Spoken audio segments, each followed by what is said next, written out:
welcome to You Have Been Watching, the programme that takes the week's TV, slams it on a marble slab and guts it like a metaphor. We'll be looking at TV in a week when Dannii Minogue announced she'd like a part in the American drama serial Desperate Housewives. She'd be the perfect choice, provided the writers are looking for someone to play a rubber-titted slab of Formica.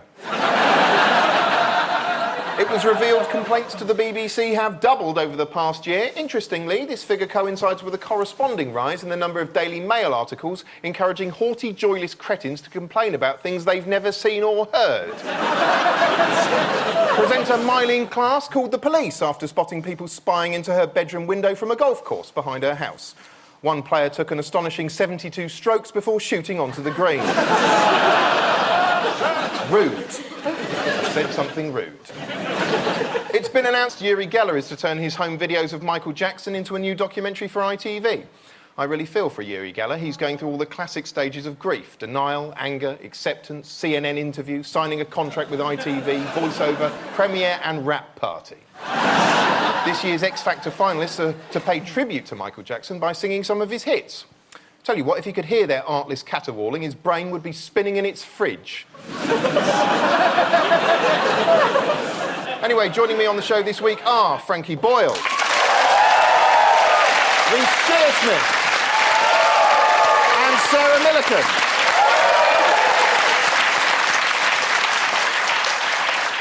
Now, without further ado, this week's TV club choice is the astonishing Inside Nature's Giants, the animal autopsy series, which is effectively CSI Whipsnade. Lovely. If you haven't seen it, let's have a butcher's at the Butcher's. Inside Nature's Giants represents your best chance to discover what it's like being inside an animal without being charged with gross indecency. Here we go. Essentially a cross between a natural history documentary and a Friday the 13th style slasher movie, it's a blood-drenched journey into the very heart, and liver and stomach, of some of wildlife's biggest hitters: the elephant, the whale, the crocodile and the giraffe. Not so cute with their skin off, are they? Jesus, it's like Dumbo for necrophiles.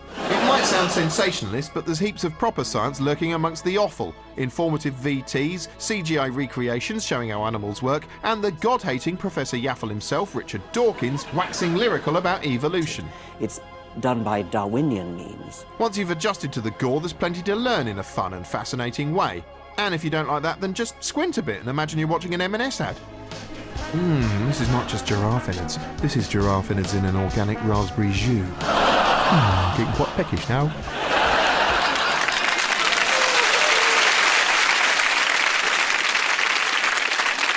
You all watched this. What did you make of it, Reece? Absolutely vile. I mean, I'm not... Really? Yeah, I found it really, really hard to get through. Not even the slightest bit erotic? No. No, I found it... I thought everything that it was doing, you could get out of a pop-up book. that would be a pop-up book I'd like to see. Yeah, but didn't you think? I thought this was a brilliant programme. I have to say, I thought when I heard Channel 4 are going to cut up an elephant and a giraffe, I thought the sensationalist bastards. You know, it's going to be Alan Carr coming on with a hook and something like that. That would be good. But that would be good. That might be better. But I genuinely did feel like I learnt a lot from this. Why were they so amazed at everything they found? You know, like they're scientists. They cut open a giraffe, like, oh, look at how many vertebrae it has in its neck. It's a giraffe. What were you expecting to find? A fucking horse with a periscope?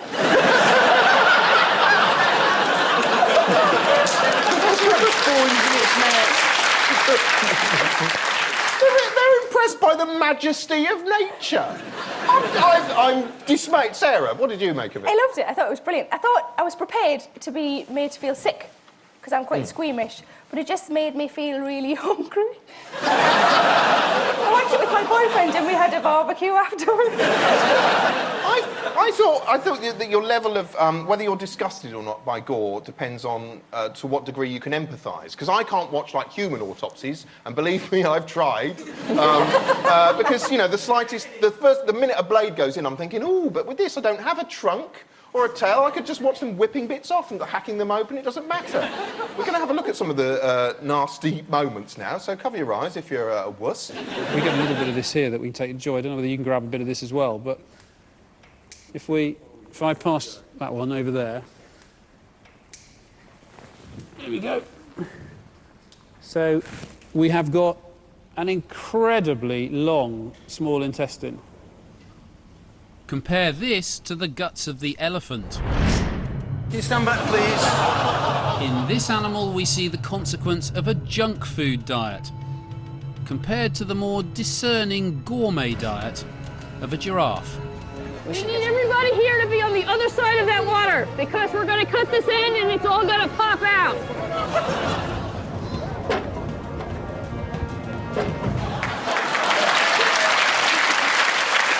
Delightful.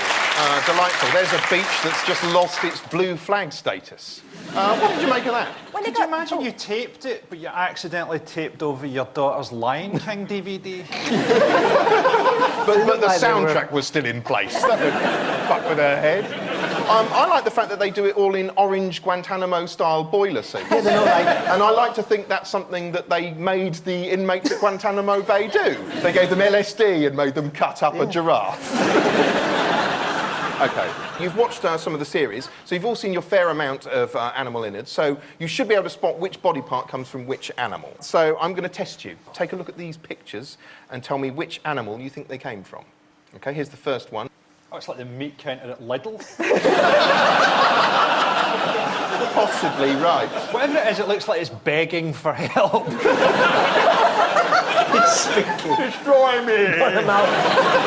Buzz in when you're ready. Reece. Elephant stomach? No, it's a crocodile's stomach. Oh. What's this? It looks like a Viennetta.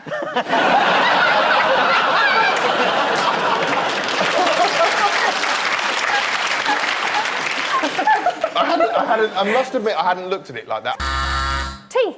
Yeah, I'll give you that. It's an elephant's tooth. It's a bit of a sad sight on its own, but remember, ground down, that's going to give an erection to 2,000 Chinese businessmen. Well done, Sarah. That's a point to you.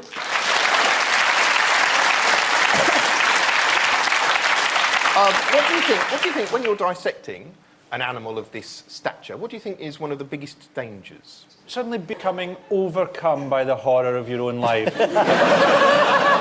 Exploding stomach? Exploding innards? Yeah, gases? Well, let's take a look. Before dissection can begin, we must release the gases that have built up inside. Just shows you, though, how much gas builds up within 24 hours. With lots of gas being produced and some liquid content as well, so we just need to relieve all that pressure.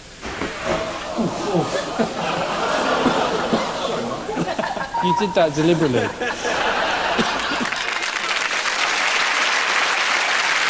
Astonishing. The only way that could have been more impressive is if they stuck a trombone in the hole and made it play Nelly the Elephant.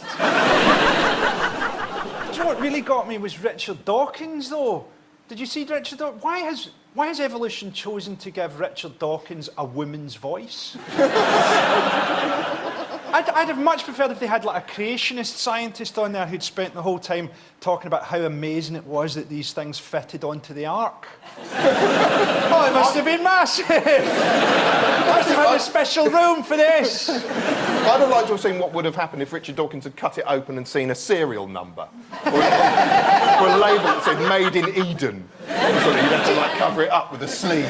He's so delighted at all evidence that there's no God. He's absolutely fucking delighted that there's no God, Dawkins. He's just got a big smile on his face going, we live in a meaningless universe. With all super-evolved monkeys clinging to a rock that's falling through space. But at least, I mean, I liked the fact that the programme had an agenda. It had a purpose. Didn't that strike you as a good thing? It had a purpose to find out stuff that we already knew. It was as if someone had thought, where haven't we been? And let's have a look inside it.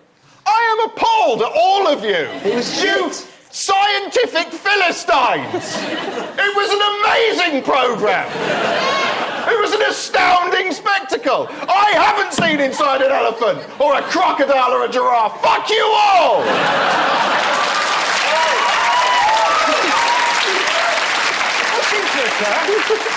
If you want to see an elephant, get yourself down the fucking zoo, right? Elephants are quite interesting. In fact, the only uninteresting part of an elephant is its fucking pancreas. Anyway, as we, or rather I, have established, Inside Nature's Giants, the brilliant programme, tries to explain how and why the animals evolved as they did. But what new ability or body part would you like to evolve? I'm going to ask you each in turn, starting with you, Reece. I think I would like little loops of skin all down my arms, just like cup holders. And maybe like little, just little pockets here and there for like pound coins. It'd be amazingly disappointing if what we evolve into is the same thing with flesh dungarees. I suppose that would be useful on a desert island because you could just nip them off and fry them. Calamari. What a disgusting, disgusting idea. Sarah, what would you like? I'm kind of already working on something. What? I'm developing a cake shelf. Because I really don't like kids, and I think there's enough kids in the world, so I reckon if I make myself sort of impregnable by being a little bit fat, then I won't have to get pregnant. Frankie? I'd like to evolve a leather tongue so I could eat chips without blowing on them. Or maybe just be able to blow on them with my fingers. I think if Scottish people evolve, it will be basically based around chips. I'd quite like, genuinely, at one point I wanted the ability to turn my head 90 degrees so I could lie down and watch TV. To crick my neck. There was a terrible period in my life where I genuinely turned a TV on its side for several days because I didn't want to get out of bed. I would say that the leather tongue is possibly the most imaginative example. So, point to you, Frankie.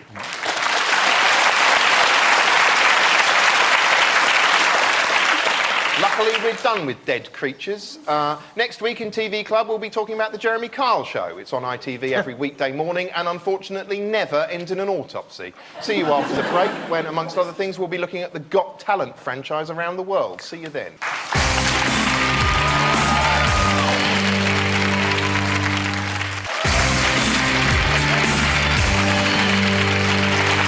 Welcome back now here on You Have Been Watching. We don't just stay local, we like to talk about TV from all over the world. And tonight we're looking at the gigantic Got Talent franchise. There are versions in more than 20 countries, some of them foreign. Let's take a look. Britain's Got Talent is the overtly garish rating sensation that's repeatedly taken the nation by storm with its polished blend of tacky variety acts, human interest drama, 3 wankers... That was so awful, it was beyond description. And awkward scenes in which a 10-year-old girl sobs on live TV. Oh, go on, blow your nose on deck, Sue, I dare you. But it isn't just a British sensation. It started in cheesy form in America in 2006, and since then has gone on to be a barnstorming success all over our hilariously troubled world. This is talent! From underwhelming low jinks in Australia, to hallucinogenic nightmare sequences in Russia, show-offs like this prick are a global commodity. You name the country and the chances are it's got talent. Sort of, if you can call this talent.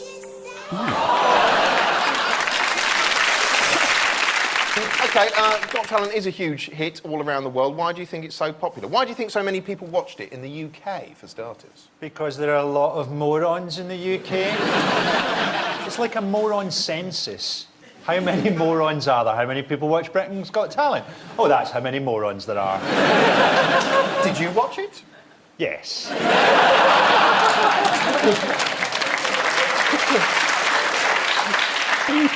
I think it's terrible. It's this bite size. You're required to have our attention for 50 seconds, and you get some idiot squirting milk out of his eyes.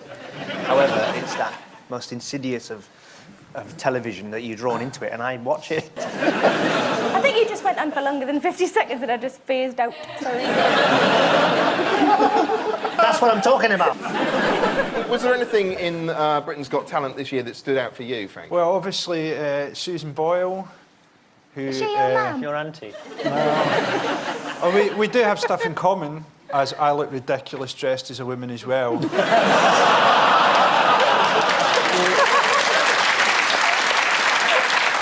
The Russian version is realistically titled Minuta Slavy, which means a minute of glory. Yeah. Here's a clip of 3 of their acts. I want you to guess which act made it to the final.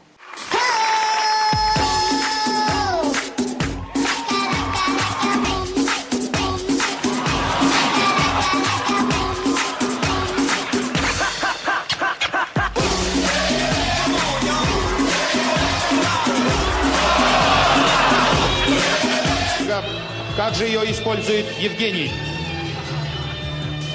Как мы видим, дрель работает. Итак...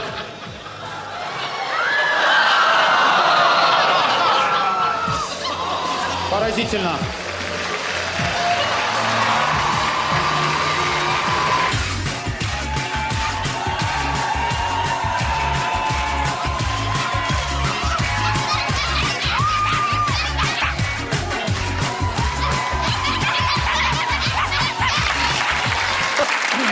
Yes, in case you're wondering, those dancing dogs weren't actually an act. That's what the man with the drill saw in his brain as the bit churned through his visual cortex.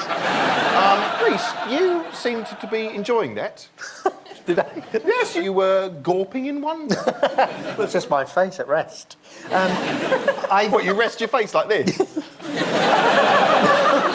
Well, yeah, it's enjoyable, but the dog things, I think that's like something out of Singing Ringing Tree. It's like living nightmarish hell, yeah, horrible.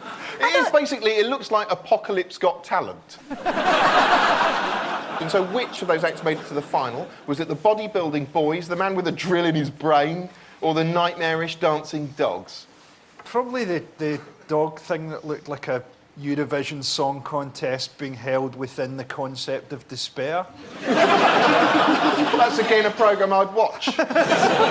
Reece, which of those acts do you think made it through to the final? The little boys with their undulating chests. Sarah? I think the little kids dancing at the end. So you two are saying the dogs, and you're saying the bodybuilding boys. Well, the answer was the little boys. Yes. Well done. There they are. It kind of looked like they were being molested by the Invisible Man. It was, in fact, the bodybuilding brothers who went through to the final, and the drill man went through to the base of his spine, at which point he involuntarily river danced his way into a waiting ambulance. Well done, Reece. That's a point to you. OK, take a look at this. This is an item. That is an item used by a contestant on America's Got Talent. It's a microwave. How do you think he employed it? Did he set the world puppy drying record? Did he just find a more enjoyable evening's entertainment by watching it? No, it did. It involved an amazing transformation. I think I know this. It was a massive microwave. It wasn't a normal one. I'll give you that. And a white man got in it, and a black man came out. Let's see if you were right. Thank you very much. Ladies and gentlemen, I'm going to attempt the world's most dangerous escape, the microwave of death.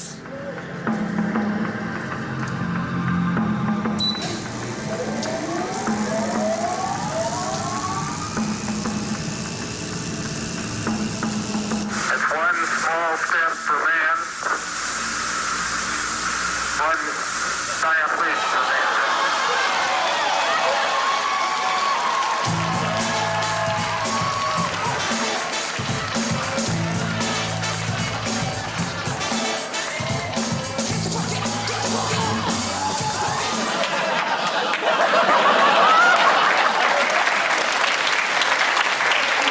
Yes, a truly captivating performance. I can't decide whether that's racist or magic. Sort of reinforcing racial stereotypes by way of microwave technology. Is it basically that the microwave was a Stargate to a pre-civil rights era?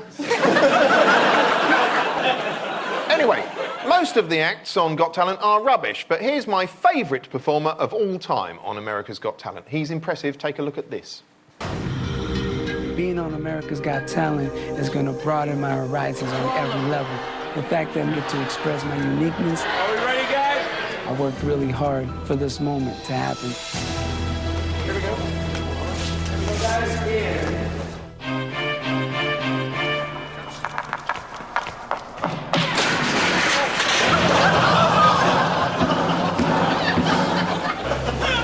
Right on stage, please, dear. Clear, please. Question is whether or not he landed on his head.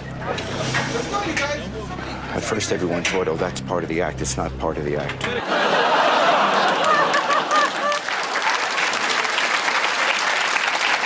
Unbelievable. Literally a show-stopping performance there. In case you're wondering, he was severely brain damaged and went on to enjoy the rest of the series. All right, we've seen a variety of different acts, but now I want to know what you'd do if you were forced onto the stage of Britain's Got Talent. Sarah, I'll start with you.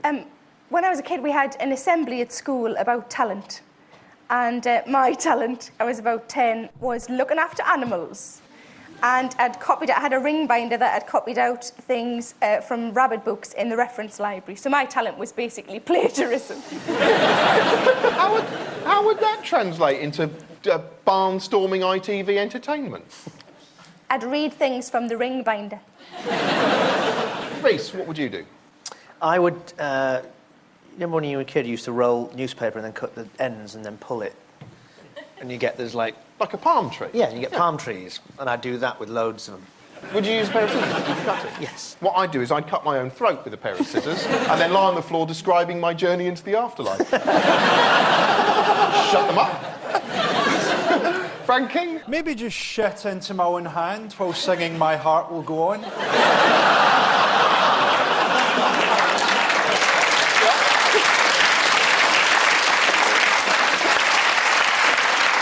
Right, here's a question about Simon Cowell. What extraordinary benefit does Simon Cowell claim the show gives the world? Fingers on buzzers for this one. Reece? Pride. No, it's clearly robbing us all of that. Any other suggestions? I'll give you a clue. It's a long word. Constantinople. I will tell you. I'll tell you the answer. The answer is democracy. He's claimed the show spreads democracy around the world. What he's done there, basically, is he's mistaken democracy, a system of government in which every man and woman is given equal right of representation, with shit. He told Oprah Winfrey, when you start seeing it in places like China and Afghanistan, it's democracy. We've kinda given democracy back to the world. The word kinda is doing a lot of work there. That statement is the tipping point that will make me join Al-Qaeda. On that note, Sarah and Reece are level pegging. Frankie, you're a failure. Sorry. Now, the world of TV constantly recycles ideas, puts a little twist on them and calls it a new idea. And our next show is nothing different to that. It's Psychic Academy, the Bio Channel's Spirit World reality show. If you haven't seen it, and let's face it, you haven't, here's what it's all about. The jaw-dropping elimination reality show Psychic Academy is essentially The Apprentice for people with vision, spooky, supernatural vision, and bad hair. It's overseen by one of Britain's best-known bullshitters, I mean mediums, Tony Stockwell, played here by Daffyd from Little Britain, channeling Frank Spencer. Very foul, a bit naughty. Tony's trying to find a paranormal apprentice, and for some mad reason, he can't just rely on his own psychic skills to pick one. Unfortunately, it's not gone that well. No, first he needs some producers to whittle down a group of eager auditionees via a series of exacting supernatural tests, cunningly disguised as random guessing games. You gonna go for circle? You're absolutely right. Then Tony takes the most promising ones and sets them some tasteful tasks, like guessing how someone's mum died. Getting sent to a road accident. Yes. Before choosing his 6 wannabe mystics and inducting them into his mightily impressive Psychic Academy. Welcome to the Psychic Academy. It's basically Hogwarts for pricks. Here they wear absurd uniforms, play a variety of daft supernatural games, try their hands at mediumship, and stare reverentially as Tony waddles around saying stupid things. Controlling that table is the spirit mind. But who will win? No one knows, not even Tony, and he's psychic.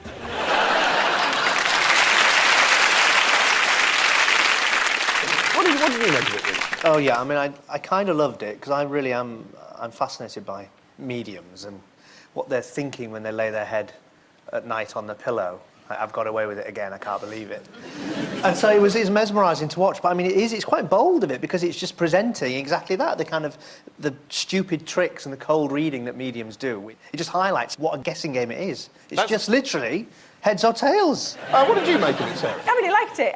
You liked it? Yeah, but in a sort of entertainment way. I thought it was, it's clearly rubbish, but it's really entertaining. Well, he had that thing. I mean, Tony Stockwell is the Sir Alan of this show. Most psychics are traditionally quite sinister, ominous figures, whereas Tony seems more of, well, just a genteel tosser.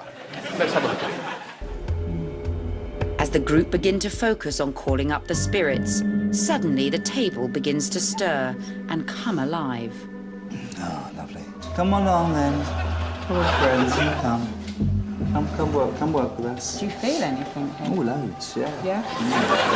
No doubt you're thinking, my God, I can't possibly do this. This is illogical. It doesn't make sense. You're right.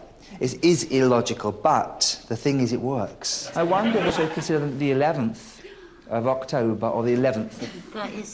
That's his birthday. The 11th of October. Really? Well, that's quite good, that one. Say if you say 10 things and 4 things are bang on, that's all right. Do you know what I mean? It's enough.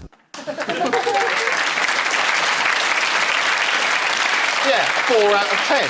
4 out of 10, that's not bad. I mean, what do you want him to be? Psychic?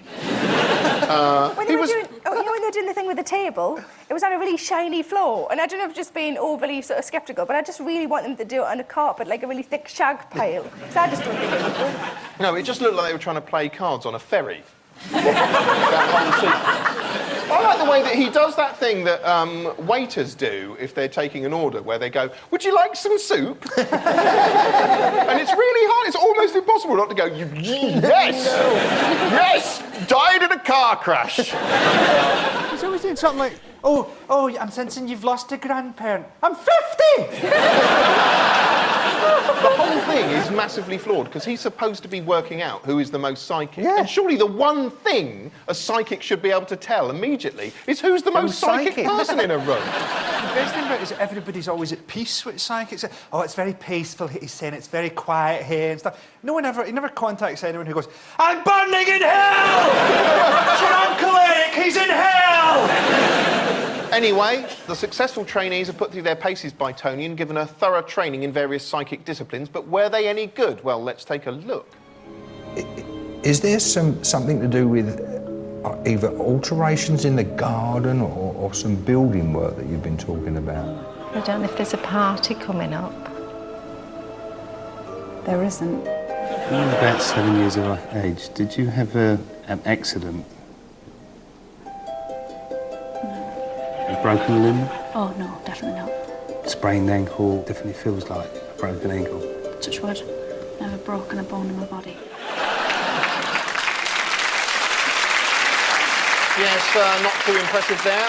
It was like he was teaching them how to completely take part in his own delusion. I mean, it was like, let me lead you on a journey into the heart of my own madness. Do you think you'd have had a chance to get through to the next round? I would. I could do one now. I'm getting a caravan. Anyone with a caravan? Must be somebody, yeah? There you are. And is it a holiday caravan? You have it for when you go away? Yeah. And last time you were there, you were thinking you should do it up a little bit, yeah? Is that right? It's so good. Yeah.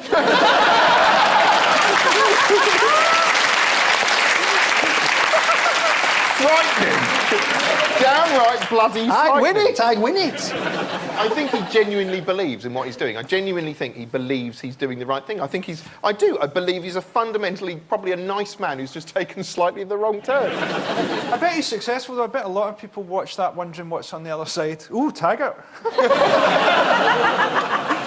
OK, fingers on buzzers for this one. Throughout the show, Tony demonstrates a number of psychic skills. What skill does Tony demonstrate using a pen and paper? Reece. Automatic writing. That's correct, well done. Over to Tony for an eerie demonstration. To channel energies from the spirit world, Tony has to focus his mind and enter into a trance state, allowing the spirits to take hold of his arm and write. It's quite dangerous to leave your mind totally open to spirit world then, and to totally empty your mind of all thoughts for anything to come through. I would actually say no, most definitely no, because I have absolute trust in the spirit people, and to me they're very much my friends. The spirit channeled by Tony signs his name as Fred and reveals he has a personal message for the psychic hopefuls. We are pleased with you. Oh, that's nice.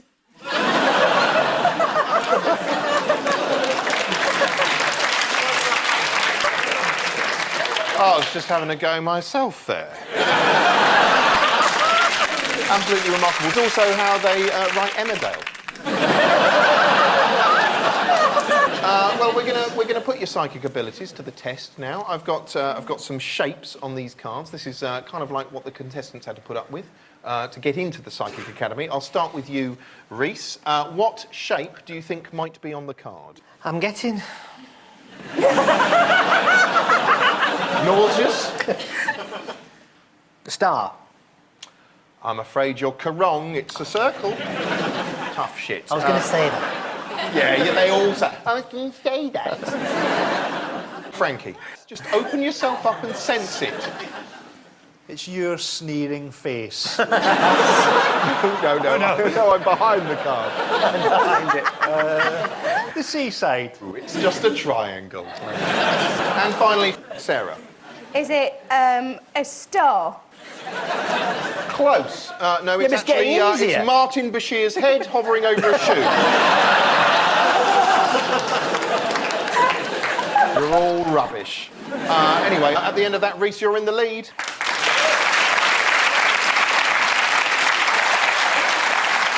Join us after the break when you'll get to see Danny Dyer being injured.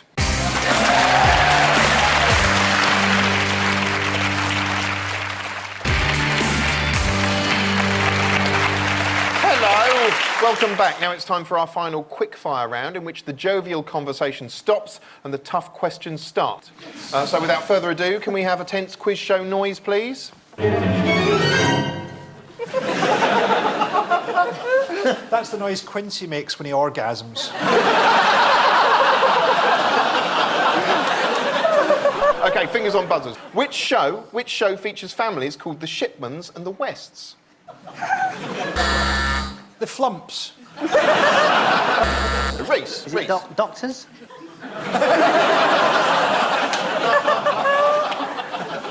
No. The title has got two names in it. And it's a comedy. It's a comedy. Rosemary in Thyme? No! It's a warm, popular, cuddly, waddly... Gavin and Stacey? Yes! Yes, the Shipmans and the Wests are the families in Gavin and Stacey.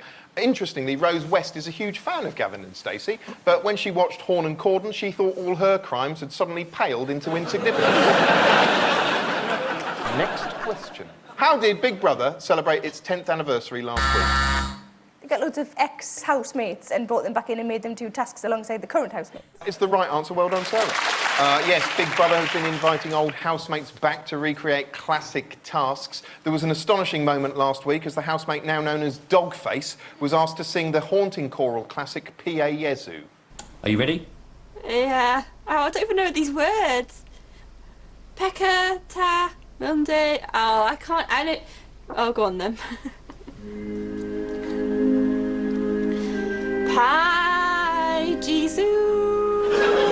Pie Jesu. Pie Jesu. Pie Jesu. Oh. Jesu.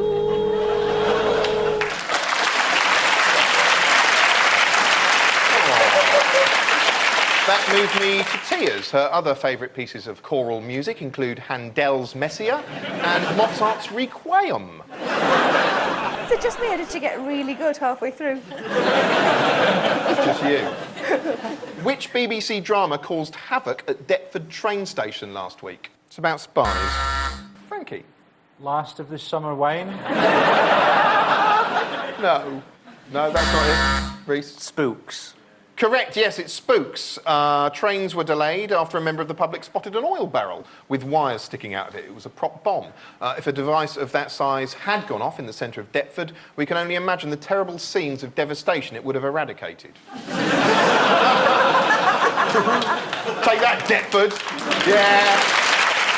Next question. How did Cockney actor and TV presenter Danny Dyer hurt his jaw last week?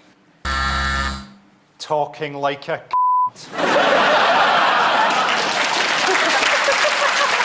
Sophisticated! No! Sarah? Did somebody punch him? Well done. Yes, he was punched in the face filming scenes for Danny Dyer's Deadliest Men. Let's have a look at the brutal incident in question. OK, you relaxed? Well, a bit. So I've had butt, I'll flick you in the eye, won't catch you here like this. Fucking hell.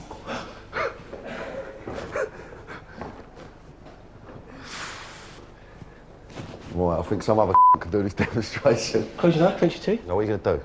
I'm just going to give you a tap, just All right, from good. here. I'm not going to pull my hand back or anything like that. Just relax. No, relax. Just relax.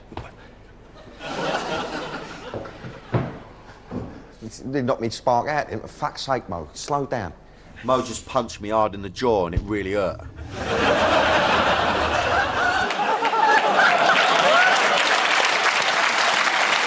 Lovely, lovely scenes there. I'm glad they put the commentary on because we didn't really see what happened. Just totally unnecessary. That guy won a competition to do that. Well, obviously, you don't want to meddle with a format that perfect. If I could change anything about it, I'd give the other guy a bicycle chain. End of the show! End of the show! So, at the end of all of that, I can reveal that Reece is our victor.